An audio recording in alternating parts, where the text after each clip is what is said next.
मेरी मम्मी 3 साल पहले ट्रेन एक्सीडेंट में गुजर गई थी और मैं अपने मम्मी पापा की अकेली बेटी थी।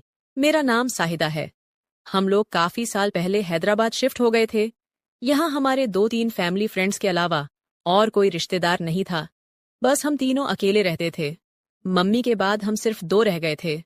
घर में ही पापा ने जनरल स्टोरी की दुकान खोली हुई थी, जिससे हमारी इनकम होती थी। मम्मी के जाने के बाद मुझे भी तन्हाई महसूस होती थी। सुबह मैं स्कूल चली जाती थी। काम वाली सुबह घर की सफाई वगैरह करके खाना तैयार करके चली जाती थी। स्कूल से वापसी पर हम दोनों बाप बेटी साथ खाना खाते थे। मम्मी की कमी बहुत महसूस होती थी। इसी तरह 1 साल गुजर गया। मैं सोचती कि अगर मुझे मम्मी की इतनी कमी महसूस होती है तो पापा का क्या हाल होता होगा। मैं जवान हो रही थी। मेरा शरीर लड़की से औरत बन रहा था। फिर एक रात को जो हुआ, उससे हम दोनों बाप बेटी की जिंदगी बदल गई। जुलाई की रात थी। बहुत तेज बारिश हो रही थी। बादल बहुत जोर जोर से गरज रहे थे। मैं अपने कमरे में सहमी हुई सोने की कोशिश कर रही थी, मगर डर के मारे नींद नहीं आ रही थी। अचानक से बादल बहुत जोर से गरजा तो मेरी चीज निकल गई और जल्दी से मैं पापा के रूम की तरफ भागी और पापा के बिल्कुल सामने जा खड़ी हुई। सब कुछ इतना जल्दी में हुआ कि मैं यह भी ना देख सकी कि मेरे पापा उस वक्त अपने बेड पर बिल्कुल गलत हालत में कुछ कर रहे थे। पापा को इस तरह देखा तो मेरे होश उड़ गए। मेरा मुंह खुला का खुला रह गया। मैंने बोला, सॉरी पापा, मैं डर गई थी, इसलिए जल्दी में दरवाजा बिना नॉक किए अंदर आ गई। इतनी देर में पापा ने अपने ऊपर बेडशीट डाल ली और घबराकर उठकर बेड पर बैठ गए और बोले, सॉरी बेटा कि तुमने मुझे इस तरह देख लिया। आ जाओ और यहाँ मेरे पास बैठ जाओ। जब बारिश रुक जाए तो चली जाना अपने रूम में। मैंने बोला, मैं अभी चली जाती हूँ पापा, आप डिस्टर्ब होंगे, आप कुछ कर रहे थे। लेकिन पापा ने जवाब देने की वजह मुझे हाथ पकड़कर अपने साथ बेड पर बिठा लिया। पापा, आपने कुछ नहीं पहना, मुझे शर्म आती है।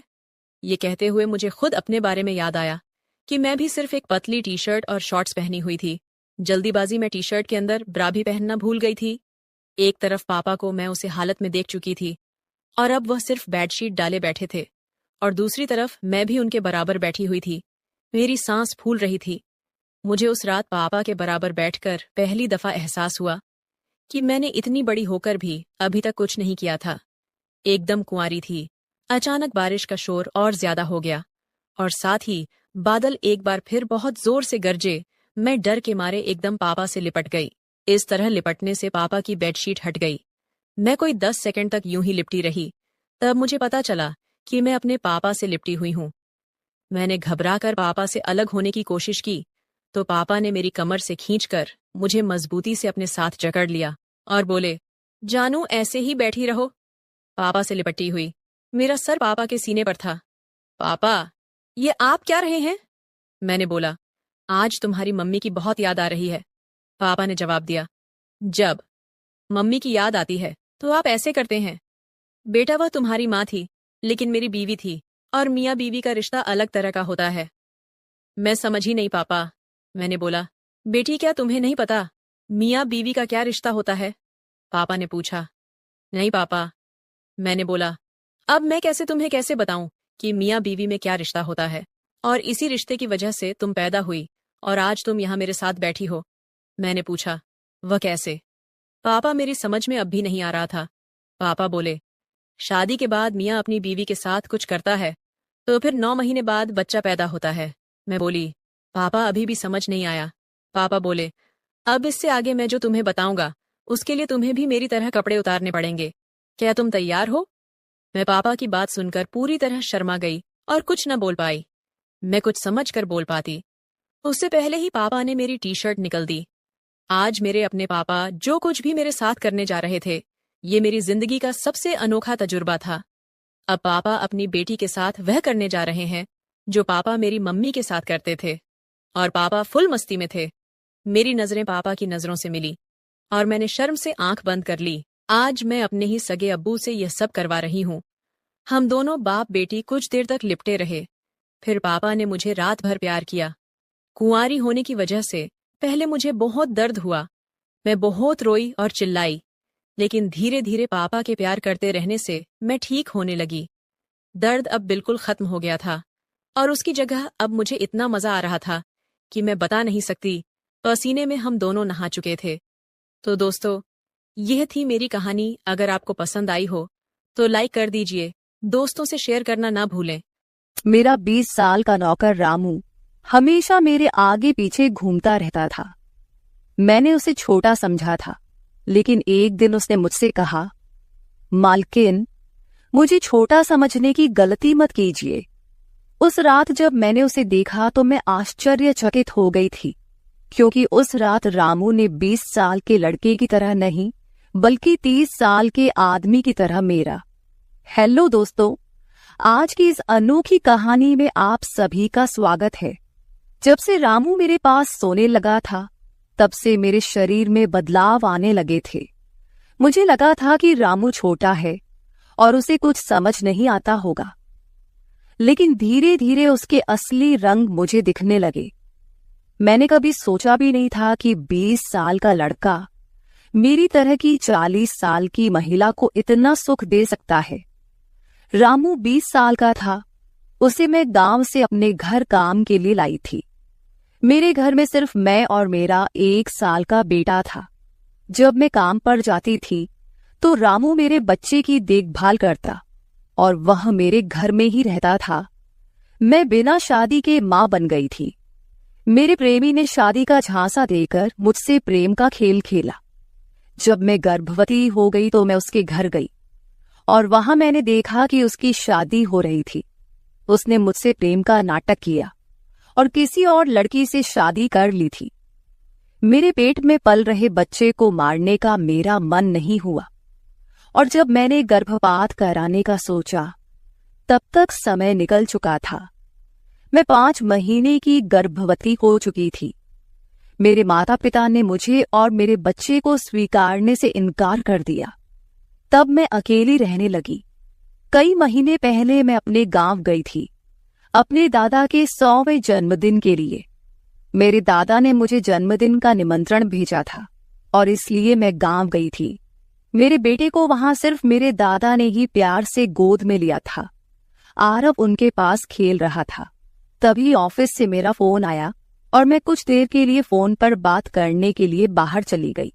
जब मैं वापस आई तो मेरा आरव दादा के पास नहीं, बल्कि घर के एक नौकर के पास था। मैंने देखा कि आरव उस नौकर के पास अच्छे से खेल रहा था। मैंने अपने बच्चे को उस नौकर से लिया और वहां से जाने लगी। तभी उस नौकर ने मुझे रोका। वह कहने लगा, मालकिन, मुझे थोड़ी मदद चाहिए। मुझे पैसे की नहीं बल्कि काम की जरूरत है। उसने अपना परिचय दिया और कहा, मैं रामू हूं। मैं इस घर में गाय भैंस के गौशाले की सफाई का काम करता था, लेकिन अब बड़े साहब गाय भैंस बेचने की बात कर रहे हैं। अगर आपके पास कोई काम हो तो दीजिए। मुझे काम की बहुत जरूरत है। मेरे माता पिता भी मजदूरी करते हैं। मुझे काम की बहुत जरूरत है। तब मैंने कहा, मेरे बच्चे की देखभाल का काम है, लेकिन इसके लिए तुम्हें शहर चलना होगा। इस काम के लिए मैं तुम्हें 5,000 रुपये महीना दूंगी। रामू मेरे साथ शहर आने के लिए तैयार हो गया। आरव उसके साथ अच्छे से रहता था और यह देखकर मैंने रामू को अपने घर लाने का फैसला किया। रामू तब से मेरे घर में ही रहने लगा। उसने कहा कि हर 4 महीने बाद जब थोड़े पैसे जमा हो जाएंगे, तब वह अपने गांव जाएगा। रामू दिन भर मेरे बच्चे की अच्छे से देखभाल करता और घर के कामों में भी मेरी मदद करता। रामू को घर आए 1 महीना हो चुका था और इस 1 महीने में उसने मेरा दिल जीत लिया था। उसकी देखभाल से मेरे बेटे की सेहत भी सुधर गई थी। जो आरव मुझे परेशान करता था, अब वह रामू के हाथों से अच्छे से खाना खाता था। मैंने रामू को एक अलग कमरा दिया था। एक दिन रात में आरव बहुत रोने लगा। किसी भी तरह से वह शांत नहीं हो रहा था। बच्चे के रोने की आवाज सुनकर रामू मेरे कमरे में आया और उसने आरव को मुझसे ले लिया। रामू के पास जाते ही आरव शांत हो गया था। रात बहुत हो चुकी थी। आरव रामू को छोड़ नहीं रहा था, तो मैंने रामू को अपने कमरे में ही सोने के लिए कह दिया। सुबह जब मैं उठी तो आरव रामू से लिपटकर सो रहा था। उस रात के बाद से रामू आरव के लिए मेरे कमरे में सोने लगा। रामू के आने के बाद सब कुछ अच्छे से चल रहा था। रामू के काम से खुश होकर छुट्टी के दिन मैं उसे मॉल लेकर गई। वहां मैंने उसके लिए अच्छे कपड़े खरीदे और सैलून में जाकर उसकी नई हेयर स्टाइल बनवाई। रामू देखने में अच्छा था, लेकिन वह एकदम साधारण तरीके से रहता था। उस दिन मैंने उसका पूरा लुक ही बदल दिया था। उसे नए अंदाज में देखकर मैं भी उस पर विश्वास नहीं कर पा रही थी। कल तक जो एक साधारण सा नौकर था, वह इतना हैंडसम और स्मार्ट दिख सकता है, इसकी मैंने कल्पना भी नहीं की थी। मॉल से हम घर आए तो आरव आते ही सो गया था। मैंने उसे कमरे में बिस्तर पर सुला दिया और पानी पीने के लिए बाहर जाने लगी। तभी रामू मेरे लिए पानी लेकर आया। पानी पीकर मैंने गिलास रखा और रामू मुझे तब से ही एकटक देख रहा था। जैसे ही मैंने गिलास रखा, उसने मुझे गले लगा लिया। कई सालों बाद किसी पुरुष ने मुझे गले लगाया था। मैंने उसे खुद से दूर किया। तब रामू ने कहा, मालकिन, आपकी वजह से आज पहली बार मैंने खुद से प्यार करना सीखा है। जिंदगी बहुत खूबसूरत है, बस इसे जीना आना चाहिए। आज आपने मेरा कायाकल्प करवा कर मुझ पर बहुत बड़ा उपकार किया है। मैं सच में बहुत अच्छा दिख रहा हूँ। रामू के चेहरे पर खुशी देखकर मैं भी खुश थी। अगले दिन से वह बहुत स्वच्छ और सलीके से रहने लगा था।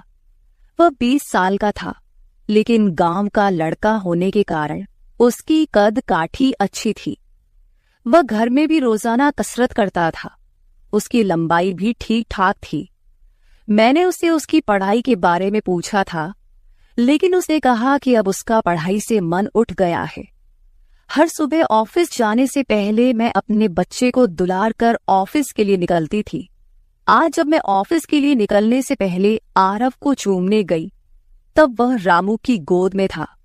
अचानक आरव ने अपनी गर्दन घुमाई और मेरे होंठ रामू के गाल पर जा लगे। मुझे बहुत शर्मिंदगी महसूस हुई। मैंने उससे माफी मांगी और ऑफिस के लिए निकल गई। शाम को जब मैं घर आई, तब भी मैं रामू की आंखों में नजर नहीं मिला पा रही थी। रामू ने आरव को खाना खिलाकर सुला दिया था। फिर हम दोनों ने साथ में खाना खाया। खाना खत्म करने के बाद मैं अपने कमरे में गई। वहां मैं अपनी दवाइयां ले रही थी। मुझे माइग्रेन की समस्या थी, उसी की दवा मैं ले रही थी। दवा लेने के बाद भी मेरा सिर बहुत दर्द कर रहा था। मैं अपने कमरे में सिर पकड़कर बैठी हुई थी। कुछ देर बाद रामू कमरे में आया। मुझे इस हाल में देखकर उसने पूछा कि क्या हुआ। जैसे ही उसे पता चला कि मेरा सिर दर्द कर रहा है, उसने मेरे सिर की मालिश शुरू कर दी। रामू की मालिश से मुझे आराम मिल रहा था। धीरे धीरे मुझे गहरी नींद आने लगी। उस रात मुझे बहुत अच्छी नींद आई थी। अगले दिन हमारे ऑफिस में ट्रेडिशनल डे का फंक्शन था और इसके लिए मैंने गुजराती लुक अपनाने का फैसला किया। मैंने घाघरा पहन लिया था, लेकिन स्कर्ट का नॉट बांधने में मुझे दिक्कत हो रही थी। तब मैंने रामू को कमरे में बुलाया और उससे नॉट बांधने को कहा। नॉट बांधते समय उसका हाथ मेरी खुली पीठ पर से गुजर रहा था। मैंने उसे छोटा समझा था, इसलिए मैंने उसे यह काम करने के लिए कहा था। मेरे पास और कोई विकल्प भी नहीं था। तैयार होकर जब मैं जाने लगी तो रामू ने मुझे रोका और अंदर से काजल लेकर आया। उसने मेरे कान के पीछे काजल लगाया और कहा, मालकिन, अब आपको किसी की नजर नहीं लगेगी। आप बहुत सुंदर लग रही हैं। उसकी बात सुनकर मैं हंसी और चलने लगी। उस दिन शाम को जब मैं घर आई तो मेरे साथ मेरी एक सहेली और उसका प्रेमी भी आया। रामू ने आज बहुत अच्छा खाना बनाया था। मेरी सहेली प्रिया 4-5 दिन मेरे घर रुकने वाली थी। अगले 3 दिन उसका प्रेमी भी मेरे घर पर था। अगले दिन रात को रामू ने खाना बनाया और प्रिया और उसके प्रेमी को खाने के लिए बुलाया, लेकिन वे दोनों कमरे में ही ड्रिंक कर रहे थे। प्रिया तो बहुत ज्यादा पी चुकी थी। वह खाना खाए बिना ही सो गई। उसका प्रेमी रोहन हमारे साथ खाना खाने बैठा। उसने कहा, प्राची, तुम प्रिया से भी ज्यादा सुंदर हो। रोहन के बोलते ही रामू उसे गुस्से से देख रहा था। खाना खत्म करने के बाद रोहन अपने कमरे में चला गया। उसके जाते ही रामू मुझसे कहने लगा, मालकिन, आपके ये कैसे दोस्त हैं? मुझे उस आदमी की बात बिल्कुल भी अच्छी नहीं लगी। तब मैंने रामू से कहा, मैं तुझे घर के सदस्य की तरह मानती हूं। इसका यह मतलब नहीं कि तू मेरे मेहमानों से कुछ भी कहे। तेरा काम है आए हुए मेहमानों की सेवा करना, इसलिए तू सिर्फ वही कर। बाकी मुझे कुछ सिखाने की जरूरत नहीं। रामू को डांट कर मैं अपने कमरे में चली गई। मैंने उसे डांट दिया था, फिर भी वह मेरे लिए पानी लेकर आया। तब मैंने अपनी दवा ली और पानी पीकर सो गई। आज रामू मेरे कमरे में सोने नहीं आया था, ऐसा मुझे लगा। लेकिन सुबह जब मेरी आंख खुली तो मैंने उसे अपने बगल में पाया। सुबह मेरी आंख खुली तो मेरे सामने प्रिया थी। वह बहुत गुस्से में लग रही थी। रामू को मेरे सामने लाया गया। उसके हाथ में प्रिया की ओढ़नी बंधी हुई थी। प्रिया ने कहा, तुम्हारे इस देहाती नौकर ने मेरे प्रेमी का हाथ तोड़ दिया है। रामू बस सिर हिलाता रहा और बोला, मालकिन, मैंने कुछ भी नहीं किया। रात को रोहन साहब नशे में थे, तभी उनका संतुलन बिगड़ गया होगा और वे गिर गए होंगे। रामू भला रोहन साहब पर हाथ क्यों उठाएगा? प्रिया अब भी नशे में लग रही थी, ऐसा मुझे लगा। रामू ने मेरे लिए उन दोनों से माफी मांगी। प्रिया और रोहन तभी वहां से चले गए। रामू मुझसे भी माफी मांगने लगा। मुझे पता था कि उसने कुछ नहीं किया था। आज मैंने छुट्टी ली थी क्योंकि कई दिनों से मैं बहुत व्यस्त थी। आज सोचा कि खुद के लिए थोड़ा समय निकालूं। नाश्ता करने के बाद मैं फिर से 1 घंटे के लिए सो गई। आरव भी मेरे साथ सो गया था। उठने के बाद मुझे 1 कप चाय की जरूरत महसूस हुई। मैं रामू को चाय बनाने के लिए पुकार रही थी, लेकिन उसकी तरफ से कोई जवाब नहीं आ रहा था।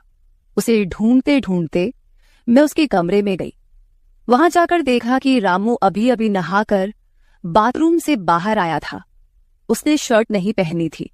मैंने पहली बार उसे इस तरह देखा। रामू का शरीर बेहद मजबूत था। उसका शरीर किसी योद्धा की तरह दिख रहा था। मैं उसे टकटकी लगाकर देख रही थी। मुझे उस वक्त कोई होश नहीं था। कई सालों बाद मैं किसी जवान पुरुष को इस तरह बिना कपड़ों के देख रही थी। मैं उसे टकटकी लगाए देख रही थी। तभी रामू ने मुझे आवाज दी। वह मेरे सामने शर्ट पहनकर खड़ा था, फिर भी मैं अपनी सुध-बुध खोए उसे देख रही थी। उसने मेरी आंखों के सामने चुटकी बजाई। तब मैं होश में आई और उससे कहा कि मेरे लिए चाय बना दे। आज घर में ही थोड़ा खुद का स्किन केयर करने का सोचा, इसलिए दोपहर के समय मैं अपने कमरे में अपना पार्लर चलाने लगी। उस समय मैंने शॉर्ट्स और गाउन पहन रखा था और मैं अपने पैरों का वैक्सिंग कर रही थी। वैक्सिंग करते समय गलती से मैंने थोड़ा ज्यादा गर्म वैक्स अपने पैर पर लगा लिया, जिससे जलन हुई और मेरे मुंह से तेज आवाज निकल गई। मेरी आवाज सुनकर रामू दौड़ता हुआ मेरे कमरे में आया। उसने मेरे जले हुए पैर को देखा। उसने मेरे पैर से गर्म वैक्स हटाया और वहां क्रीम लगा दी। उसके हाथ बार बार मेरे पैर पर अनजाने में फिर रहे थे और उस वक्त मेरे मन में जो भावनाएं उत्पन्न हो रही थीं, उन्हें व्यक्त करना मेरे लिए मुश्किल हो रहा था। रामू की नजर मुझ पर पड़ते ही मैं दर्द से कराह उठी। मुझे इस हालत में देखकर उसने कहा, बाई साहब, अब आप बस आराम से लेट जाइए। आपको जो भी करना है मुझे बताइए, मैं आपकी मदद कर दूंगा। मैंने उसे मेरे दूसरे पैर का वैक्सिंग करने को कहा।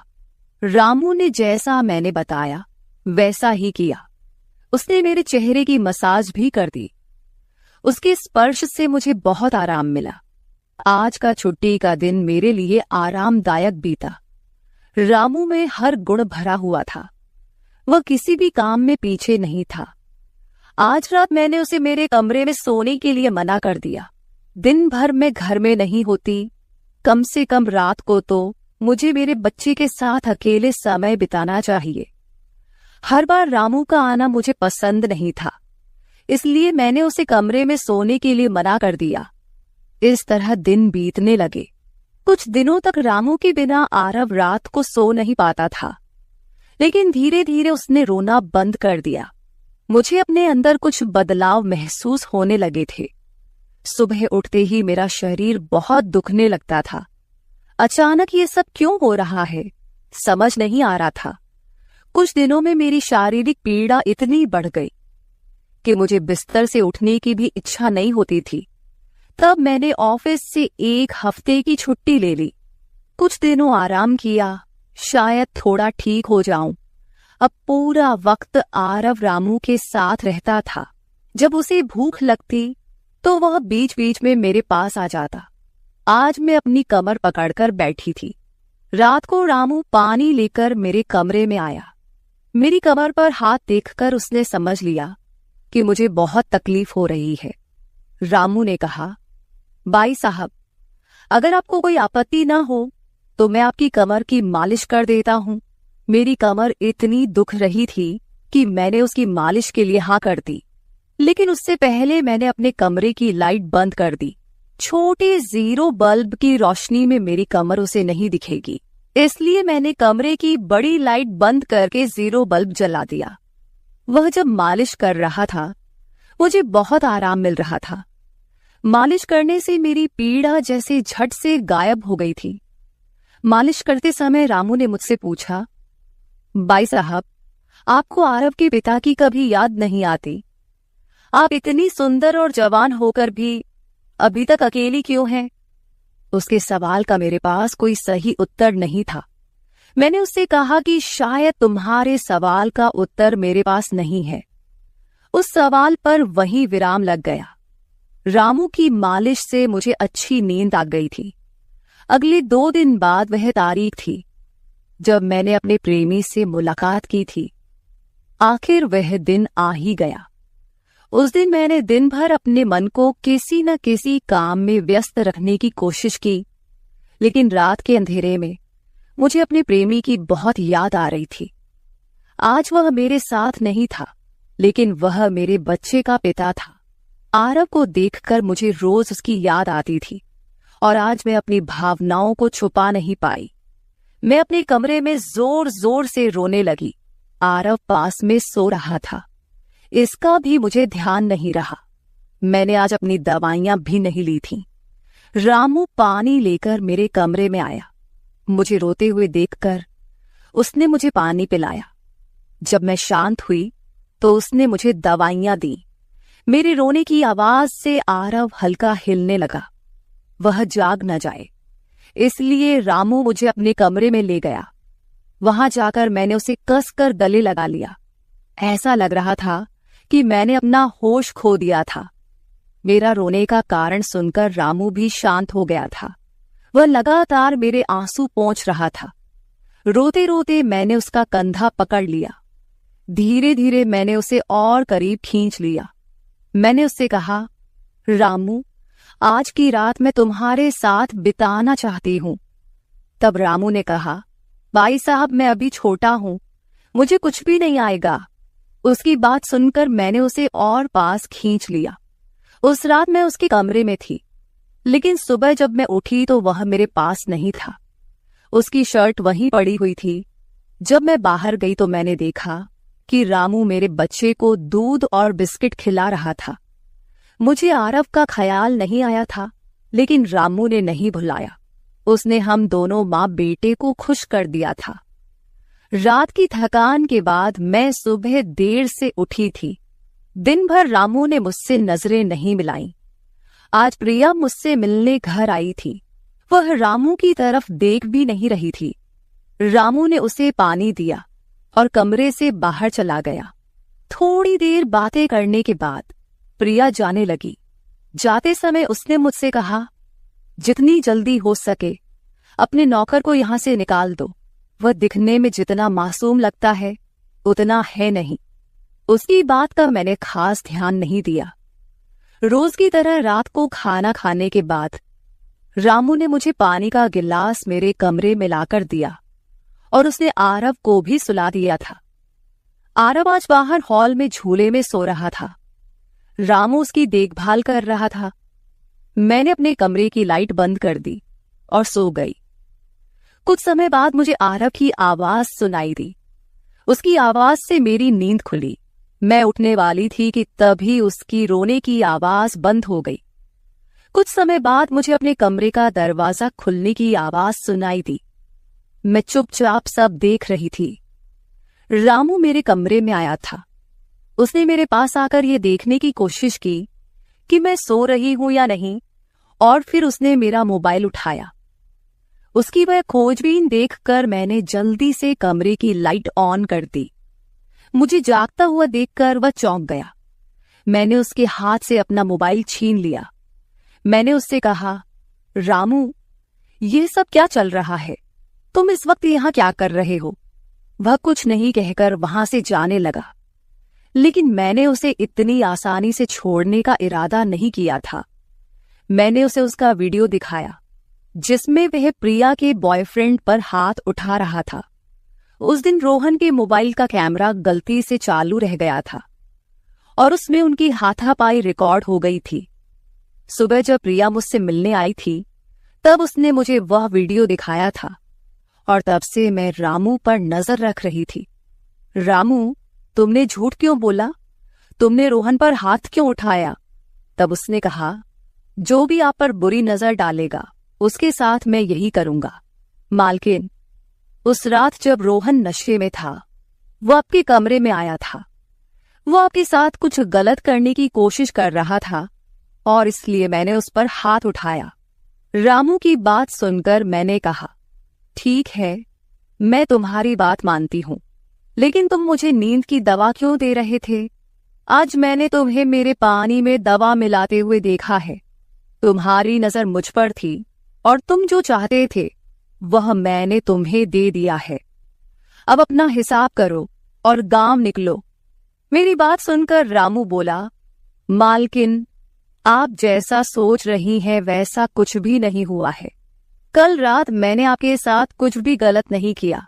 मैंने आपके पानी में नींद की दवा मिलाई थी जिससे आप मेरे पास आते ही सो गई थीं और मुझे आपके साथ कुछ भी गलत नहीं करना था। कुछ दिन पहले मैंने आपको रात में फोन पर बात करते हुए देखा था। मैंने आपकी बातें सुनी थी। आप फिर से अपने उस प्रेमी से मिलने की तैयारी कर रही थी। आपकी मुलाकात आपके ही घर में तय हुई थी। मुझे यह सब पता था। आप उससे ना मिले, इसलिए मैं आपको रात में नींद की दवा दे रहा था। वह व्यक्ति अब भी आपको धोखा दे रहा है।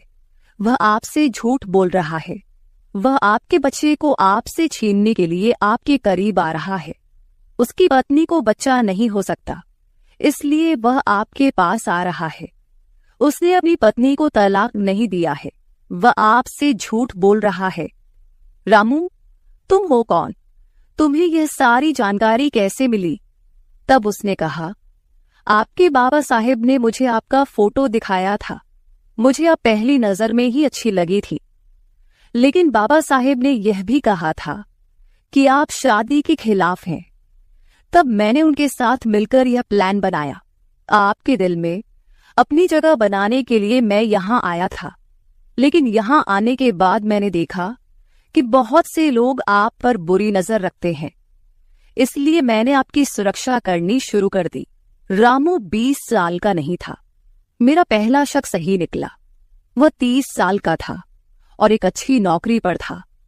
उसने मेरे प्यार के लिए इतनी मेहनत की थी। रामू ने मेरे प्रेमी के बारे में जो भी कहा था वह सब सच था।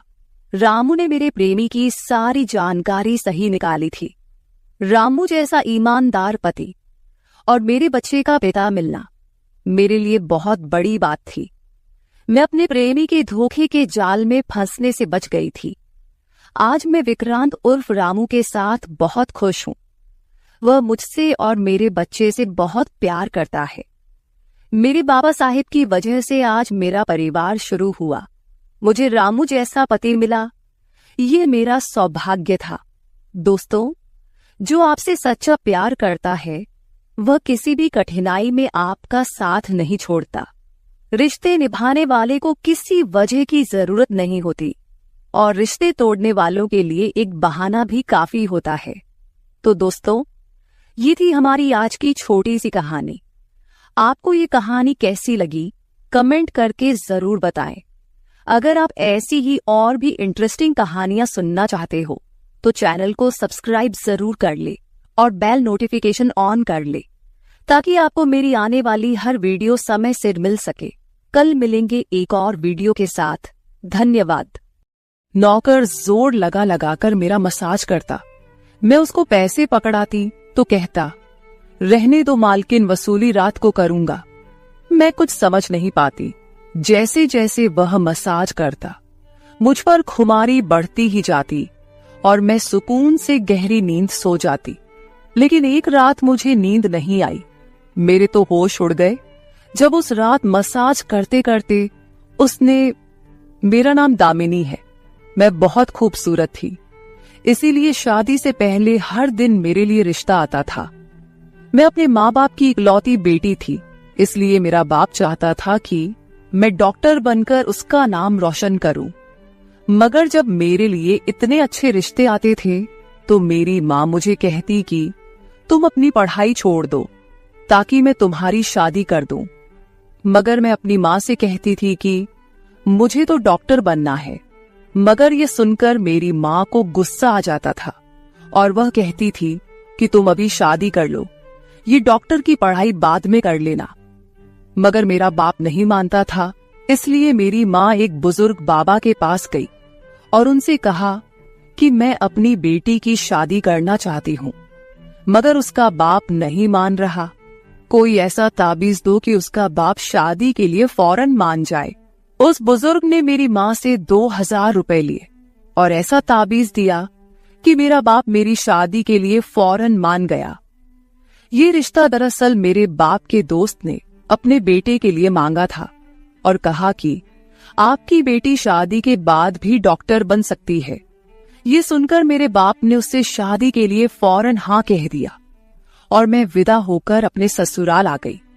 मेरे ससुराल वाले बहुत अमीर थे, इसलिए मैं और मेरे पति अलग घर में रहते थे। मेरा पति अपने बाप का बिजनेस संभालता था, इसलिए वह सुबह से शाम तक बिजी रहता था। मैं उसके घर गई तो वहां का ऐशो आराम देखकर मैं चौंक गई। मेरे पति ने मेरी सेवा के लिए कई नौकरानियां रखी हुई थी, मगर उसका एक नौकर धीरे धीरे मेरे करीब आने लगा। उस नौकर ने मुझसे कहा कि मैं यहाँ काफी सालों से काम कर रहा हूँ और आपके ससुराल वाले मुझे बिल्कुल घर के मेंबर की तरह ही समझते हैं। ये सुनकर मैंने भी उसे खास अहमियत देना शुरू कर दी। वह एक दिन मेरे कमरे में आ गया। मैं अभी तक बिस्तर में लेटी हुई थी। उसने मुझे थका थका देखा तो कहने लगा कि आप लेटे रहो, थक गई होगी। अगर आपको ऐतराज ना हो तो मैं आपके पैर दबा दूं। यह सुनकर मैं चौंक गई। मैं खूबसूरत थी, जवान थी, लेकिन मुझे मेरे पति के अलावा किसी मर्द ने नहीं छुआ था और ना ही मैंने किसी नौकर से कभी अपने पैर दबवाए थे। इसलिए मैंने फौरन मना कर दिया, क्योंकि मुझे अच्छा नहीं लगता कि कोई पराया मुझे छुए। यह सुनकर वह चुप हो गया और मेरे कमरे से चला गया। तभी मुझे एहसास हुआ कि मैंने उसकी बात का जवाब बहुत सख्ती से दिया था। शायद वह पहले भी मेरे ससुराल में ऐसे काम करता होगा, मगर मैंने साफ इनकार करके उसका दिल तोड़ दिया था।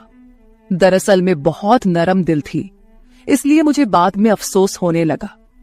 मैं उसके बारे में सोचने लगी कि यह नौकर तो काफी जवान और खूबसूरत है, मुझे इससे पैर नहीं दबवाना चाहिए था। शायद मेरे पति को यह बात अच्छी न लगे। अगले दिन भी ऐसा हुआ। नौकर ने यही बात मुझे दोबारा कहा। मैं उस दिन बहुत थकी हुई थी, इसलिए मैंने अपने पैर बिस्तर से नीचे कर लिए और उससे कहा कि तुम मेरे पैर दबा दो। यह सुनकर वह खुश हो गया और उसने मेरे पैर दबाने शुरू कर दिए। वह इतने धीरे धीरे पैर दबा रहा था कि मुझे फिर से नींद आने लगी। ये देखकर वह नौकर कहने लगा, मालकिन, आपको नींद आ रही है, आप बिस्तर पर लेट जाओ। मैं आपके पैर दबाता रहूंगा। मैं जैसे मदहोशी में थी, इसलिए फौरन बिस्तर पर लेट गई। वह नौकर बिस्तर पर आ गया और मेरे पैर दबाने लगा। उसके बाद मुझे होश नहीं रहा और मैं सो गई। मुझे नहीं पता था कि मैं कितने घंटे सोती रही। मेरी आंख खुली तो मैंने देखा कि वह नौकर अभी तक मेरे पैर दबा रहा था। ये देखकर मुझे उस पर तरस आ गया और मैंने हाथ बढ़ाकर अपना पर्स खोली और कुछ नोट निकाले और उस नौकर के हाथ में रख दिए। ये देखकर वह शर्माने लगा। मालकिन, आप मुझे पैसे देकर शर्मिंदा कर रही है। मेरी सैलरी अच्छी है, मुझे इन पैसों की जरूरत नहीं है। ये सुनकर मैंने उससे कहा कि यह पैसे तुम्हारी मेहनत के हैं। ये सुनकर उस नौकर ने मुझसे वह पैसे लिए और मेरे कमरे से निकल गया। मेरा पति रात को देर से आता था, इसलिए मैंने शाम को फिर उस नौकर को अपने कमरे में बुलाया और उसे कहा कि तुम्हारी मालिश से मुझे बहुत अच्छी नींद आती है, इसलिए जब तक मेरा पति घर नहीं आ जाता तब तक तुम मेरे कमरे में ही रहना। शायद नौकर को पैसे का लालच आ गया था, इसलिए वह मेरी बात सुनकर खुश हो गया और कहने लगा, मैं तो आपका मामूली सा नौकर हूँ, जैसा आप कहोगे मैं वैसा ही करूंगा। आपके पैर दबाता रहूंगा ताकि आपकी थकान उतर जाए और आपको सुकून मिले। ये सुनकर मैंने उससे कहा कि तुम्हारे हाथों में जादू है, इसलिए तो मेरी सारी थकावट उतर जाती है। एक दिन नौकर ने मुझसे कहा कि आपकी सास भी कभी कभी मुझसे मसाज करवा लेती थी। ये सुनकर मैं चौंक गई। मुझे मेरी सास ऐसी नहीं लगती थी, मगर वह नौकर झूठ बोलने वाला नहीं लगता था।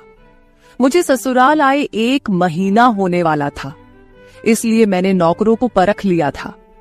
वह मुझे हर बात सच ही कहता था। मेरे घर में नौकरानियां भी काम करती थी, मगर वह झूठी और बेईमान थी। वह मुझसे जो बात सुन लेती थी उसे पूरे मोहल्ले में मशहूर कर देती थी, इसलिए मैं उन्हें अपने कमरे में नहीं आने देती। ये नौकर इस घर का पुराना नौकर था, इसलिए मैं उस पर भरोसा करती थी। नौकर भी मेरे कमरे में आता था, मगर अपनी नजरें झुकाकर रखता था। वह मेरे जिस्म को हाथ लगाता, मगर उसकी नीयत खराब न थी। ऐसा हर रात होता था। एक दिन मैंने अपने पति से कहा कि जब से हमारी शादी हुई है हम कहीं घूमने फिरने नहीं गए। ये सुनकर मेरे पति ने कहा कि जब से हमारी शादी हुई है तुम भी तो हर वक्त नींद में रहती हो। मैं रात को घर आता हूँ तो तुम गहरी नींद में होती हो। दिन को मेरे पास वक्त नहीं होता और रात को मेरे घर आने से पहले तुम सो जाती हो। ये सुनकर मैं अपने दिल में सोचने लगी कि यह सब नौकर की मालिश की वजह से हो रहा था। मेरे पति की शिकायत सही थी। मुझे रोज रात को अपने पति के लिए जागना चाहिए था। उस दिन मैंने फैसला किया कि आज रात जब नौकर मुझे मालिश के लिए कहेगा तो मैं इनकार करूंगी, ताकि मुझे नींद ना आए और मैं अपने पति के आने तक जागती रहूं। शाम हुई तो मैंने नहाकर खुद को खूब तैयार किया और दुल्हन बनकर बिस्तर पर बैठ गई। नौकर मेरे कमरे में आया तो उसने मुझे मालिश के लिए पूछा, मगर मैंने साफ इनकार कर दिया। मेरी बात सुनकर वह कुछ उदास हो गया और वापस चला गया। कुछ देर बाद नौकर मेरे कमरे में आया तो उसके हाथ में दूध का गिलास था। मैंने खाना नहीं खाया था, इसलिए फौरन दूध पी ली और अपने पति का इंतजार करने लगी, मगर मुझे नींद आ गई और मैं सो गई। सुबह में जागी तो नौकर फौरन मेरे कमरे में आया और कहने लगा, मालकिन आपके लिए नाश्ता लेकर आऊं। ये सुनकर मैंने अपने पति के बिस्तर की तरफ देखा, वह खाली था। ये देखकर नौकर कहने लगा, मालिक को जरूरी काम था, वह नाश्ता करके चले गए। ये सुनकर मेरा मूड खराब हो गया। मैं रात भर उसका इंतजार करती रही, मगर वह सुबह होते ही ऑफिस चला गया। मैंने नौकर से कहा कि मेरे लिए चाय ले आओ। नौकर कमरे से बाहर निकल गया। तभी मैंने अपने जिस्म की तरफ देखा तो चौंक गई। रात को मैंने दुल्हन का कपड़ा पहना हुआ था, मगर अब मेरे जिस्म पर कोई और कपड़े थे। मगर मैंने अभी जेवरात पहने हुए थे। मेरा सर भारी होने लगा। मुझे ये सोचकर चक्कर आने लगे कि रात को मेरे साथ क्या हुआ था। और मेरे कमरे में कौन था और उसने मेरे साथ क्या किया था, मगर मुझे कुछ याद ना आया। मेरा दिल घबराने लगा और मैंने अपना सर पकड़ लिया। मेरा पूरा जिस्म दर्द कर रहा था, इसलिए नौकर चाय लेकर आया तो मैंने उससे कहा कि मेरा जिस्म दबा दो। यह सुनकर वह बिस्तर पर आ गया और मुझे दबाने लगा। उस दिन मैं देर तक बिस्तर पर पड़ी रही। उस दिन मेरे पति अचानक घर आ गए। मैंने उसे देखा तो उस पर बरस पड़ी। मैं रात को तुम्हारे लिए दुल्हन बनकर जागती रही, मगर तुम नहीं आए। ये सुनकर मेरे पति कहने लगे, मैं रात को कमरे में आया तो तुम गहरी नींद में थी, इसलिए मैंने तुम्हें नहीं जगाया। ये सुनकर मैं चौंक गई, मगर मेरे कपड़े किसने बदली किए और नींद पूरी होने के बावजूद मेरा जिस्म क्यों दर्द कर रहा है। मैं उलझ गई थी। मेरे पति कहने लगे, अच्छा ठीक है, मूड खराब करने की जरूरत नहीं है। मुझे आज रात एक काम के सिलसिले में बाहर जाना है, इसलिए देर हो जाएगी, मगर अभी मेरे पास 3-4 घंटा फ्री है। अगर तुम कहो तो हम अभी कहीं बाहर जा सकते हैं। ये सुनकर मेरा मूड खुद ब खुद ठीक हो गया और मैं सारी रात वाली बातों को भूलकर खुश हो गई। शादी के बाद यह पहला मौका था कि मैं अपने पति के साथ कहीं बाहर जा रही थी। मैं जल्दी जल्दी तैयार होने लगी, जबकि मेरा पति गाड़ी में बैठकर मेरा इंतजार करने लगा। उस वक्त नौकर मेरे कमरे में आ गया और मुझसे पूछा, मालकिन आप कहीं जा रही हैं क्या? ये सुनकर मैंने उससे कहा कि हाँ, मगर तुम क्यों पूछ रहे हो? ये सुनकर नौकर कहने लगा, मैं आपका नौकर हूं, मगर आपको यही सलाह दूंगा कि आप बाहर नहीं जाओ, क्योंकि आपका जिस्म थक जाएगा। ये सुनकर मुझे गुस्सा आ गया और मैंने उससे कहा कि तुम मेरे नौकर हो, मेरे पति बनने की कोशिश मत करो। ये कहकर मैं बाहर चली गई। न जाने मुझे किस बात पर गुस्सा आ गया था। मैंने उस नौकर को खूब खरी खरी सुना दी। वह भी अपनी औकात जान गया था। तभी तो मैं जब घर आई तो वह मेरे सामने नहीं आया। मेरे पति मुझे गेट पर उतारकर वापस बाहर जा चुके थे। जबकि मैं अंदर आई तो मेरा सारा जिस्म बुरी तरह दुख रहा था। शायद मेरे जिस्म को मालिश की आदत हो गई थी। तभी तो रात होते ही वह मालिश के लिए तड़पने लगता था, लेकिन मैंने उस नौकर को नाराज कर दिया था, इसलिए आज वह मेरी मालिश करने नहीं आया। मगर मुझे उसकी जरूरत थी, इसलिए मैंने एक नौकरानी को बुलाया और उस नौकर को बुलाने को कहा। थोड़ी देर गुजरी थी कि वह नौकर मेरे कमरे में आ गया, मेरे बिस्तर पर बैठ गया और चुपचाप मेरे पैरों को दबाने लगा। ये देखकर मुझे शर्मिंदगी हुई। मैंने उसे इतना बुरा भला कहा, मगर उसने मेरी बात को बिल्कुल बुरा नहीं माना। मैंने उसे चुप देखा तो कहने लगी, मुझे उस वक्त पता नहीं क्या हो गया था, इसलिए मैंने तुम्हें खरी खरी सुनाई। मैं इतने दिनों के बाद अपने पति के साथ कहीं बाहर जा रही थी, इसलिए मुझे तुम्हारा टोकना अच्छा नहीं लगा, इसीलिए मुझे माफ कर दो। मैं उसकी मालकिन थी और उसे इस काम के पैसे देती थी, मगर अब भी मुझ में इंसानियत जिंदा थी, इसलिए मैंने मालिक होकर भी नौकर से माफी मांग ली, क्योंकि वह भले ही नौकर था, मगर वह एक इंसान भी तो था। मेरी बात सुनकर वह नौकर कहने लगा, मैं आपका नौकर हूं, इस काम के लिए मैं आपसे सैलरी लेता हूं, इसलिए आपको हक है, आप जो चाहे मुझे कह दे। ये सुनकर मैं चुप हो गई, मगर मैंने सोच लिया था कि आइंदा इससे ऐसा कुछ नहीं कहूंगी। वह उस रात देर तक मेरी मालिश करता रहा और फिर मुझे नींद आ गई। मुझे नहीं पता था कि नौकर मेरे कमरे से कब निकला और कब मेरे पति घर पर आए। मैं सुबह उठी तो मेरा पति बाथरूम में था और बाहर जाने के लिए तैयार हो रहा था। मैं उसे हैरानी से देखने लगी। पता नहीं आजकल मुझे क्या हो रहा था। नौकर की मालिश से मुझे इतनी गहरी नींद आती कि मुझे किसी बात का होश ना रहता था। मुझे इस बात का भी पता नहीं चलता था कि मेरा पति कब कमरे में आता था। मैं सोचने लगी कि इस नौकर की मालिश में ऐसा क्या जादू था कि वह मेरे पति के आने से पहले ही मेरी मालिश करता, तो मैं अचानक गहरी नींद में सो जाती थी।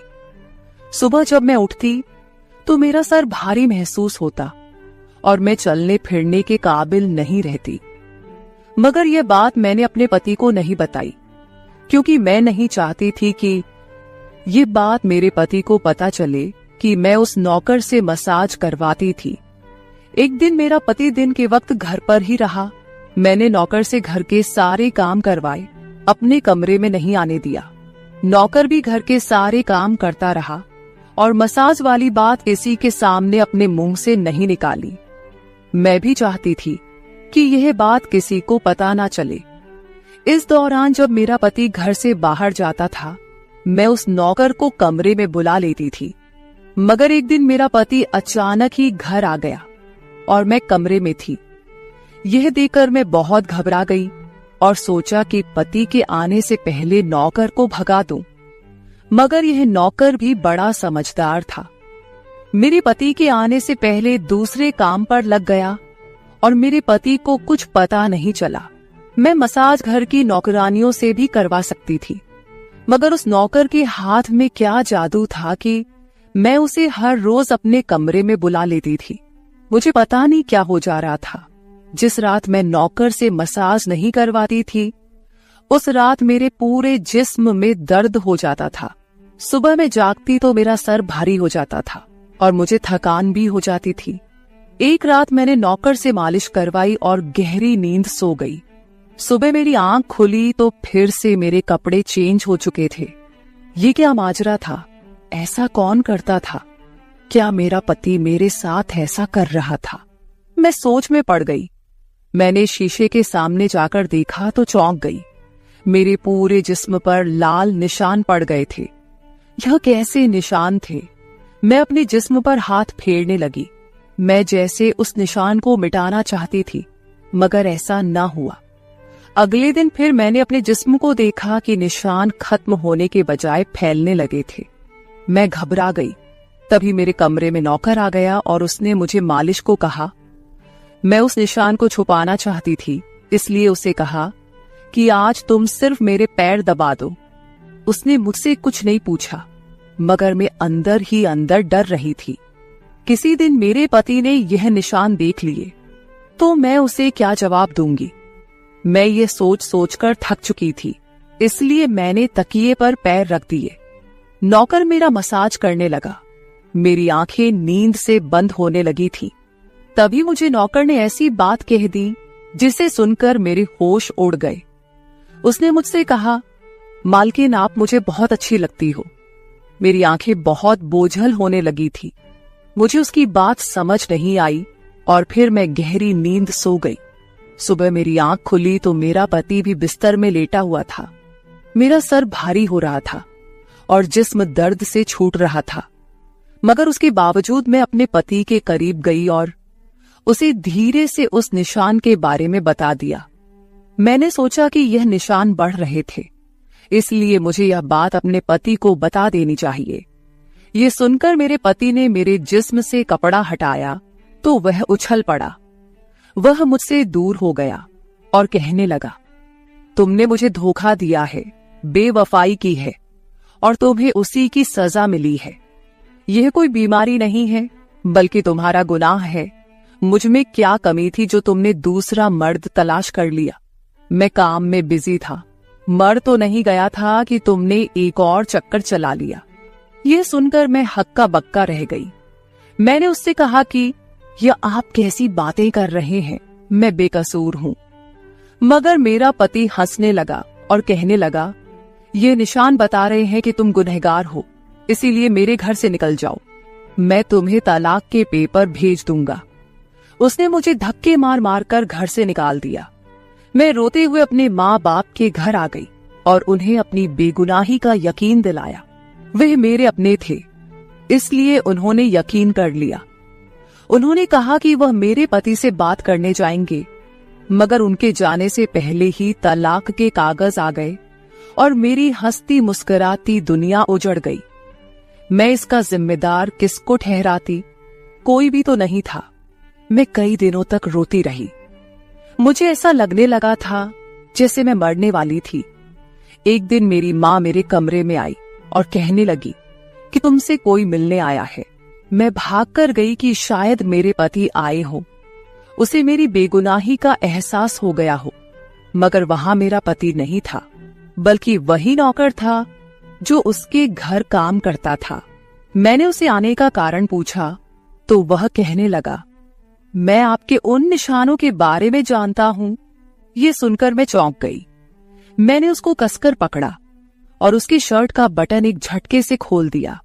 मुझे अब समझ आया कि मेरे पति ने मुझ पर इतने गंदे इल्जाम क्यों लगाए थे।